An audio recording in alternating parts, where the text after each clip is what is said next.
We all have those bucket list things that we want to do in our business. And if starting a podcast is one of yours, there's literally no better time than now to get started.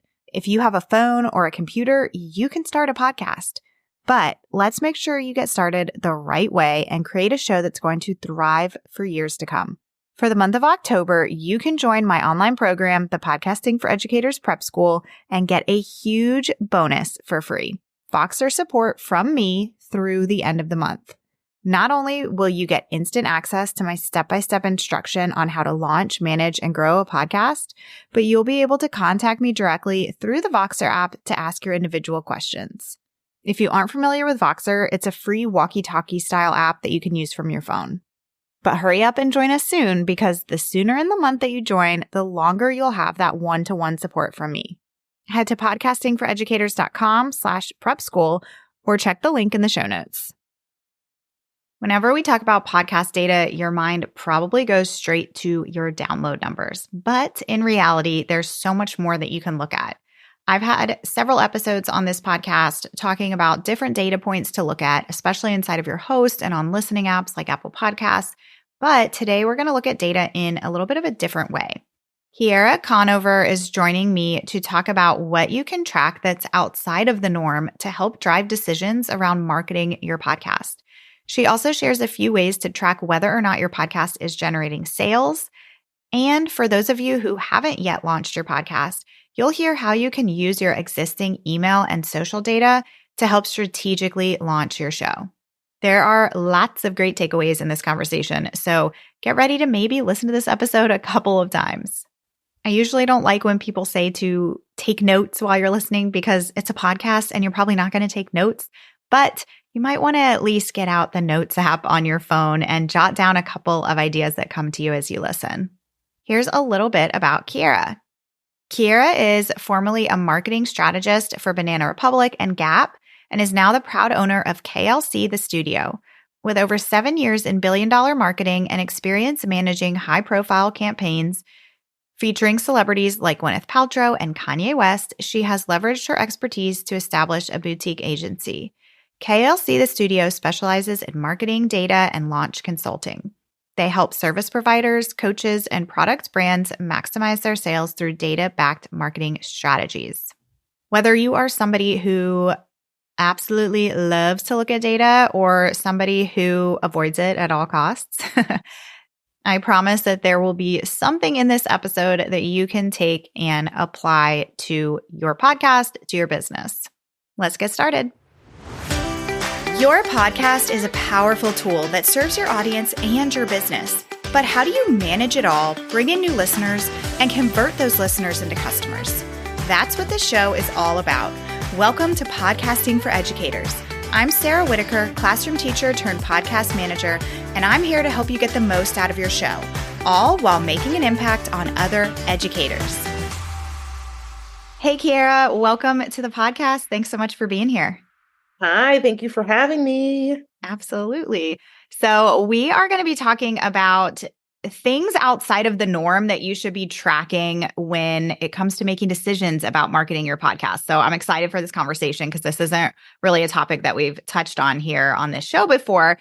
And it's perfect. I was just telling you that I am, at the time that this episode's going to air, I've been doing some episodes for people who are just thinking about starting their podcast, maybe getting ready to start their podcast, but they haven't launched yet. And so I thought we could start by talking to those people. I know that you have some ideas for how people could use their current email and social media data to help them strategically launch their podcast. So tell us a little bit about what they could do there.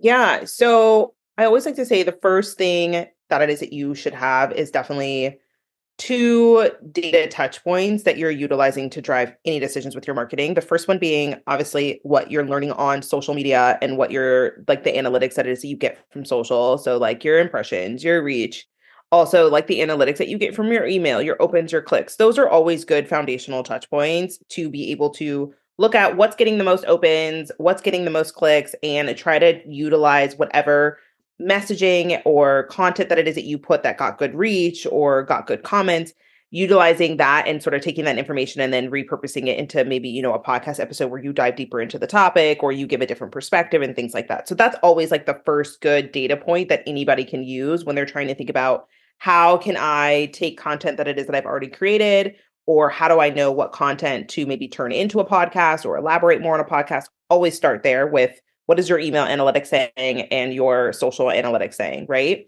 But then step two is going one step further and utilizing Google Analytics. So if you don't have that set up, sometimes it can be a little clunky. So I'll just give you like a good high level view on how to get started with it, which is number one, setting up Google Analytics on your website. If you don't know how to do that, all you have to do is literally Google Analytics setup for Showit, Squarespace, WordPress, Wix, whatever your website is hosted on. That is how you can get the information on how to set up Google Analytics for your website. And then setting up UTM links. And there's tons of different UTM link builders, tutorials on YouTube that'll show you how to use this. Inside of my agency, we have a marketing membership where we walk you through how to do this entire setup specifically for businesses who are service providers, online consultants, run agencies, people that are like in our group, because Google Analytics serves all different types of businesses. And so if you're looking for something specific, that's something that we provide. But all of that to say, if you can get that set up, what that's going to allow you to do is it's going to allow you to look at the data that is beyond just your social and your email analytics. So when you're looking at Instagram or you're looking at email, all you can see is what got good opens or what got good clicks. You cannot actually track the consumer behavior beyond those clicks. And so what Google Analytics is going to do is it's going to help you create that story about what is the behavior of the people that are clicking after your email. What are they doing on your website? Are they going to your blog? Are they going to your sales page? Are they scrolling far down on your sales page? Are they interacting with certain CTAs? Which CTAs are they interacting with? And what that'll do is it'll create an even bigger picture on not only do I know what content does really well in email, gets good opens, gets good clicks, but it'll also be able to say, now I know that if I want to drive traffic to my blog, I should be talking about these set things inside of email or these set things inside of podcast, because I'm now tracking what my consumer is doing once they click into these emails, if that makes sense. So it allows you to really create a story around not just what gets good engagement, but what also helps generate leads and conversions. Oh my gosh, I love this. I've never ever thought to do this. It's so smart for, so many reasons. You touched on like following that journey after they click on something from social or email, and even being able to see like, if you have pop-ups on your websites or you have CTAs on your blog posts that you can see what people interact with. That's really cool too, because that kind of shows you, okay, these are the CTAs that people are really taking action on. So I should really focus on including those in my podcast episodes. And of course, like topics too, like if you're able to see where people are going the most, what people are really wanting to learn from you or hear from you, that solves such a big hurdle for people when they start their podcast, because so many people get hung up on like, what should my first few episodes be? And so if you can really like target that and focus on those high interest topics, then that's going to be so great for you, because you're going to be able to really like come out with a bang when you first launch your show. Absolutely. And it'll help you utilize podcasts as a conversion tool and not just a nurturing tool. Because a lot of people, when they start a podcast, they anticipate not making sales. They come into it with the anticipation that it's just an add-on to their Instagram where they're already, selling in the DMs or they're doing really well, or it's just an add-on to emails. Like podcasting is just this place where we nurture and we go deeper and we have these longer conversations, or I give value to my audience and I bring in different interviewees and things like that, right? And so people sort of look at podcasting as sort of like this really cool, like on the shelf addition to their marketing. And it's like, no, it could be a moneymaker. If you have the data to track it, you could really turn that around a lot faster. Yes. Oh my God. I know everybody who's listening right now is like, yes, because that's so true. Even for people, not only when they first start their show, but also for people who have like had their podcast for years. I mean, I've seen firsthand a lot of people eventually get to that point where they're like, I just don't know what kind of impact my podcast is making on my business. Like, is it bringing in sales? Is it not? Should I still be putting time into this? So I know that this is something that people really want to hear about, is like, how can I? And this is one of the things I wanted to touch on with you today. So maybe we could just jump here now, is especially talking about UTM links, like what are some ways that we can track to see if our podcast is actually generating sales for us? Yeah, so there's a couple different ways. One is with Google Analytics, you can actually add the UTM links into your podcast show notes. Mm-hmm. And what that will do on your Google Analytics is it will pull in that podcast episode number 10 generated 10 leads to your website. And then those leads then went on to go look at your services page, read your About Me page, or whatever. So it'll track the behavior of what happened with those leads. And so that's a really good way to determine maybe my podcast may not be generating direct revenue, right? It's not bringing in 5K, 10K, whatever. But my podcast is deepening my relationships with my clients because I'm noticing that the people that engage in my podcast are going to my About Me section and they're wanting to dive in more. I'm noticing that the people that come from my podcast are deciding to go to my homepage and sign up for my email newsletter. So now you understand where to place your podcast in terms of how much do you want to invest in it based on what it's doing for you. And so that's a really good way to sort of measure if your podcast is generating demand or revenue. The other way is if on your application forms or if you're someone who doesn't have an application and you just have like a click to purchase, let's say it's a membership or you sell digital products or something like that, having somewhere in the onboarding process, surveying process, somewhere where the consumer can say to you where they interact with you the most. Now, it's really important that the question is, what channels do you interact with us on, as opposed to where did you find me? Where did you find me could be I found you on Instagram. That's one thing. But where do you interact with us on? That could be Instagram, Threads, podcast, blog. Like that could be multiple. Like for me, my people always select 4 to 5 places. By the time someone comes to purchase from me, they have gone to every single channel that I am on.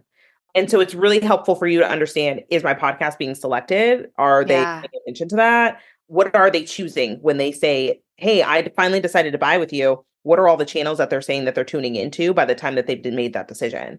Okay, that's brilliant because I've always used the question, where did you find me? And I have the podcast as an option, but I love what you said because, yeah, maybe they found me on Instagram, but maybe they do listen to my podcast every week. But from the answer, it's only going to look like they're seeing me on Instagram. Yeah. So that just means that your Instagram is at the top of your funnel, right? That's the top where you're generating leads. But like your podcast could still be really doing its job and holding its own, but you won't know asking, where did you find me? Exactly. Oh, I love that. Okay. And can I also ask a follow-up just for people who might not be, because I think UTM links are something that are very underutilized with podcasters. And I know that there's going to be some people who like are not super familiar with UTM links. Can you kind of explain the difference? Because I know a lot of people will use like, they'll set up like a pretty link. So like a redirect. So maybe they're talking about a lead magnet on their podcast. And so they create a pretty link for it for their podcast so they can kind of like track clicks that way. But with a UTM code, you're able to see more than that, like you said. So are you actually able to like pull up the data and it actually shows you like everything that they clicked on after that initial click? Yeah. So it won't show you by person. So it won't say like, you can't track like Jane clicked on this link and then Jane did activity after. But what you can see is that 12 people clicked on this UTM link. And then of those 12 people, 10 of them went to your blog, 1 went to your sales page, and the other 1 went to your About Me page. Okay. And then from there, you can see what people are doing after they get on those UTM links. Awesome. And I don't know if you're familiar. Are you familiar with TPT at all? Teachers Pay Teachers? No. I always say it's kind of like an Etsy for teachers. And a lot of the people listening have TPT stores. And for anybody listening, most of you probably already know this, but you can set up like your UTM links to your TPT products. I think there's like a built-in link generator on TPT. So that is like perfect to use too for your podcast. Yeah, amazing. Okay. So anything else that you wanted to mention about as far as like tracking to show the ROI from your show? Yeah, no, I think those 2 main points are the biggest ones. I also have recently started adding, so I don't know how this works for other people who don't use this same email, that platform that I use, but I use Flowdesk. And Yeah. Flowdesk allows you to, if someone clicks a CTA inside of your email, it will allow you to automatically add a tag or add a segment to that person.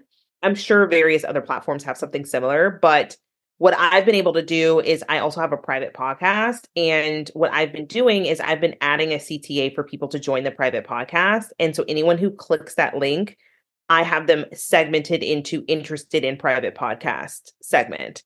And that just kind of helps me gauge if my private podcast is like even something, like I said, like people are interested in, and how much of that interest is coming specifically from my email list versus how much of it is coming from Instagram. And so you can do the same thing with your podcast. If you don't have a private podcast and you just have a main one, add it as like a little bottom banner after your CTAs on your emails, and just start tracking how many people start clicking in from your email list to your podcast. And that'll help you understand, how the flow of leads are coming in. Maybe now instead of directing people straight to your podcast, maybe it's direct them to email first and then get them onto your podcast and sell the podcast that way. So that kind of just gives you some more data. But besides those 3 points, I think that pretty much concludes it. Yeah, I mean, I think all of those are so great and can give you like a really good understanding of the ROI of your podcast. And great points about email. Gosh, there's so many things that you can do with segmenting and tagging and all of that. But I love that idea of putting them into, like, even if you're sending maybe a weekly newsletter about your podcast episodes, start tracking how many people are clicking on those, put them into their own segment so you can kind of see, okay, this is my emails are, doing what they're supposed to be doing. Love that. Okay. So then what about when it comes to marketing your podcast? What are some things that people should be tracking so that they can make the right decisions about maybe how to market their show? Yeah. So if you're someone who does not have a podcast at all, and you are just currently marketing on Instagram or TikTok, or where would you say the majority of your people are marketing? Probably Instagram and email. Instagram and email. Oh, great. I Yeah. love that. You're surprised how many people are not on email. Oh yeah. Most people are on email. And I always talk about, like, I think podcast, email, Instagram work, or some social media platform of your choice. Those three things work really well together. Pinterest is another place that a lot of people are. Yeah, I love that. I love that. Okay, so the things that I would track is, before you even get into what to do with your podcast, is obviously it's not up and running yet, so you don't have data on it yet, is I would track a couple different things. One, I would track your open rate on email and understanding what subject lines draw the most open rates, because open rates and overall impressions on Instagram, they speak to interest. They speak to what's going to get someone to click. And they speak to that information will be able to help you understand what titles you should title your podcast. Yeah. That'll help you understand like what topics of discussion to start with. So if you're just trying to understand of like, where do I even begin, I would look at opens and impressions. If you're thinking about how do I make my podcast make money for me and convert, that's when you want to start looking at clicks and things that generate like your website clicks inside of your Instagram, or things that generate like people to spark conversation with you. So like if you post something and then you start getting a bunch of DMs about having conversations around those topics, like those are all things that'll indicate that there's demand for more information about this topic.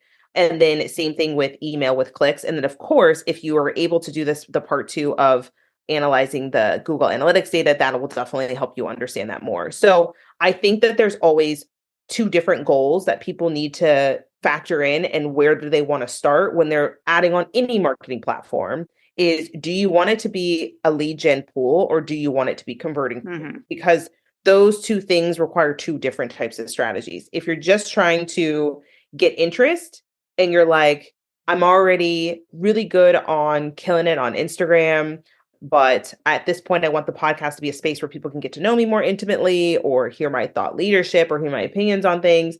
I think understanding what your overall goal is, that'll help you understand what metrics you need to track to be able to hit that goal.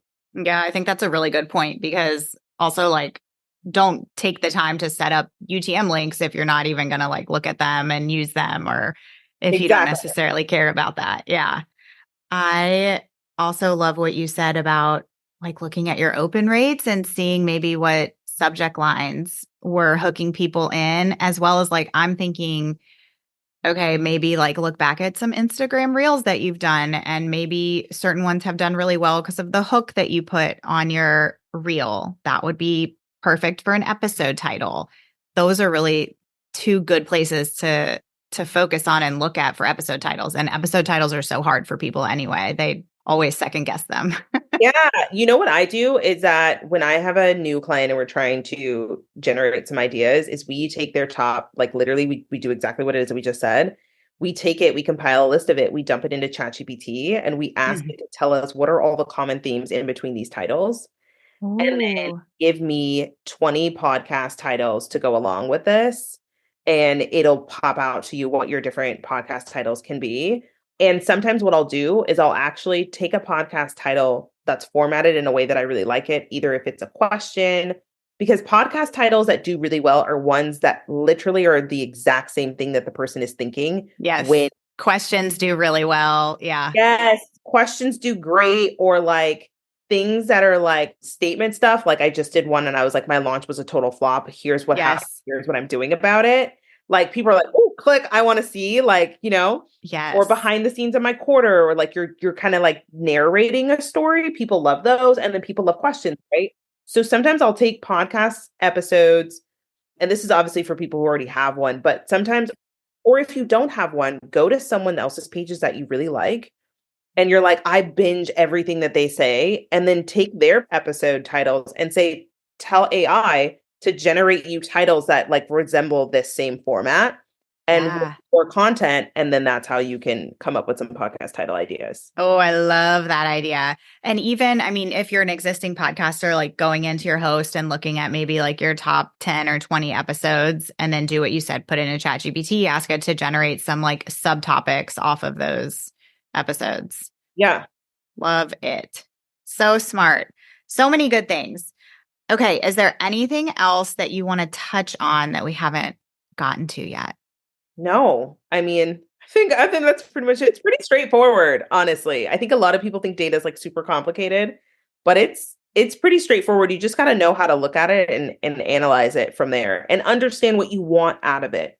That's the biggest thing. I think a lot of times people don't know what to do with the data because they don't know what they're looking for.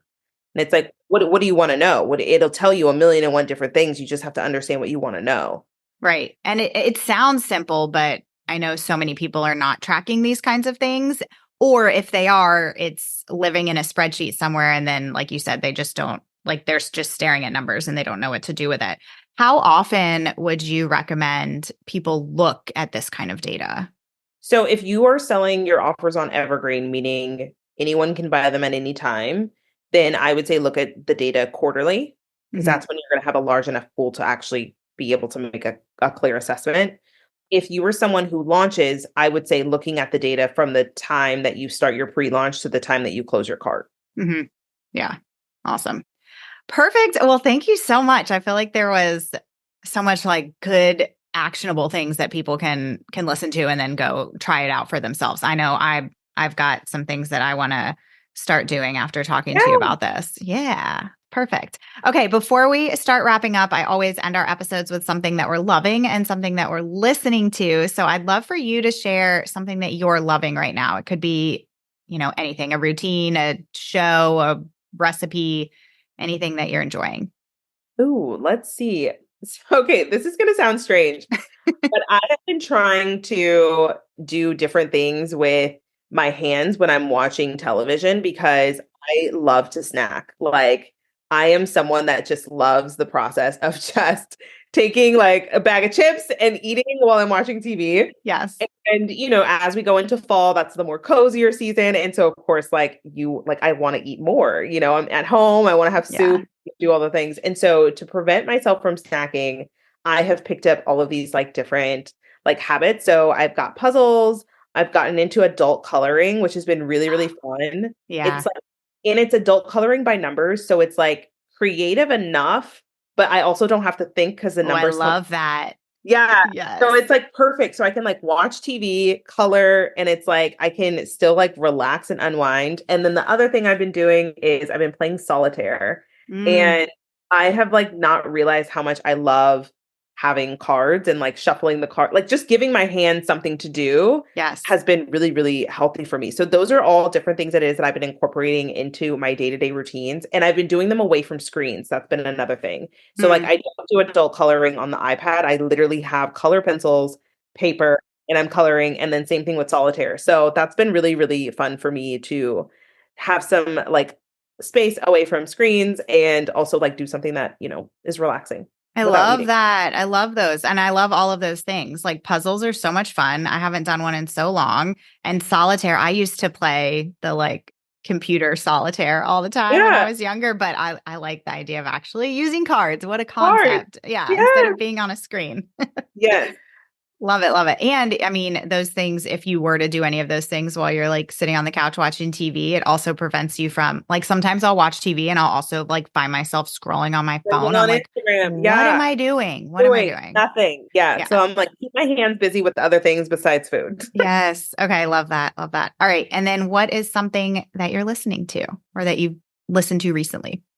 I haven't been listening to much. It's mainly just been podcasts. Yesterday, I actually rewatched, I'm a big documentary person. Yeah. So I rewatched the Michael Jackson documentary, the This Is Us documentary that they did of his final tour. Oh, I haven't watched that. And I watched the Lacey Peterson I did watch that. Netflix. Even though I lived it, especially I lived an hour away from where it is that they ended up, finding her body Oh and my all of that. gosh. I'm from the Bay Area. So like I like it was huge when I was growing up. Wow. That's what I've been listening to. So like documentaries, honestly. It's not really listening, but like watching. I've been watching all those documentaries. Yes. Yes. I like a good documentary too. And it was short. It was It was short too. short. Yeah. I was like, what? We're done? Yeah, yeah. It was really short, but yeah, I'm a true crime girly when it comes to stuff like that. So that's kind of what Yeah. I'm into. Me too. Awesome. Perfect. All right. And then tell everybody where they can find you online. Cause I know you have a podcast. Tell us where Yeah. else you hang out. So my podcast is called Data Over Drama, and you can just find that on anywhere that you stream your podcasts. And then you can also find me on Instagram. I'm KLC the Studio, and that's where you can find other amazing like information about everything that it is that we talked about today. But yeah, those two places, the podcast Data Over Drama and KLC the Studio, those are the best places to find me. If you're interested in working with us, we have two offers. We have a marketing consulting membership. So we come in, we help you, build out your marketing platforms. We help you if you want to learn how to start making money from your marketing platforms. That is exactly what the membership is focused on. It's all about signing your next 5 to 10 clients through your content. So you don't have to be dependent on referrals anymore, re-signs, waiting for your mom to buy your products online. So you're able to learn how to really show up on social media and make money. And we incorporate data into all of that. So if you're interested in that, that's there. We have the consulting membership. And then the other thing is we have a content retainer. And that is for people who are like, just do the content for me. I don't have time to think about it. And we have data inside of that offer as well. So we use data throughout all of our offers. So yeah, you have done for you content or consulting. Pick your poison. Perfect. And I love the name of your podcast. Data Over Thank you. Drama. Thank you. It's We just rebranded. Yeah. Oh, fun. Yeah. Love a good rebrand. Awesome. Well, thank you so much for being here. This was really fun. Thank you so much for having me. Thanks again to Kierra for joining us today. I loved everything we talked about. If you haven't yet launched your show, take a look at the things she mentioned to help you come up with your first episode topics. And if you're an existing podcaster, I love the ideas for using AI to help generate new episode ideas. And of course, the different ways that you can track your show's direct impact on your business. Take Kierra's advice of first thinking about what you actually want from your data, what you want to learn from it, and also what you want out of your podcast. And that will kind of help you decide which data you should be looking at. If you enjoyed today's episode, let us know by screenshotting it and adding it to your Instagram stories. You can tag me at Podcasting for Educators and Kierra at klc.thestudio. Thanks for listening, and I'll catch you here next week. Thanks so much for listening to today's episode. To keep this conversation going, connect with me on Instagram at Podcasting for Educators. I'm always looking for an excuse to talk about podcasting. If you're looking for support in launching, managing, or growing your podcast, check out my online course, the Podcasting for Educators Prep School, at podcastingforeducators.com/prep school. I'll see you here next time.